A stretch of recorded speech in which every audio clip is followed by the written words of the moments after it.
বিভিন্ন রাজনৈতিক দলের সঙ্গে বৈঠকে বসেছে জাতীয় ঐকমত্য কমিশন। দিনের শুরুতে সকালে জাতীয় সংসদ ভবনের এলডি হলে খেলাফত মজলিসের সঙ্গে দিনের প্রথম বৈঠক হয়। এ বিষয়ে আপনাদের জানাচ্ছিলেন।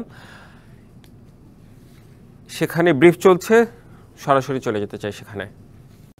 দুইবার হবে, এটার আমরা বিরোধিতা করেছি। আমরা মনে করি যে পরপর দুইবার একজন ব্যক্তি রাষ্ট্রপতি হতে পারবেন।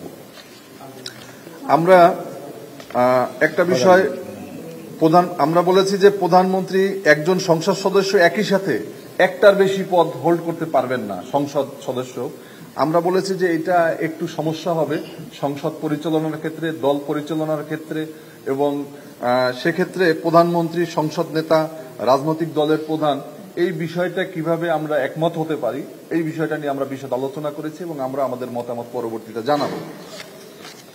প্রধানমন্ত্রী পরপর দুইবারের বেশি নির্বাচিত হতে পারবেন, পরপর দুইবার। ওনারা বলছেন শুধু দুইবার, আমরা বলেছি পরপর দুইবার। অধস্তন আদালত শব্দ নিয়ে আমাদের একটু আপত্তি রয়েছে, আমরা এখানে আংশিক বলেছি। আমরা বলেছি যে স্থানীয় আদালত, এটা শব্দের পরিবর্তে এটা অধস্তন আদালত যেটা আমাদের আছে বলবৎ, এটাকে রাখার জন্য আমরা বলেছি। জনপ্রশাসন সংস্কারের ক্ষেত্রে আমরা সুপ্রিম কোর্টের সাথে পরামর্শ করে তারপর যদি জেলা ম্যাজিস্ট্রেট মামলা নিতে হয়, তাহলে এতে মামলার দীর্ঘসূত্রিতা বাড়বে এবং বাদী ন্যায় বিচার থেকে বঞ্চিত হবে। কারণ আপনি জানেন যে এখন এমনি গেলে জেলা জজকে পাওয়া যায় না, এরপরে যদি সুপ্রিম কোর্টের অনুমতি নিতে হয়, এতে বিচার ব্যবস্থায় অনেক ধরনের ব্যাঘাত ঘটবে।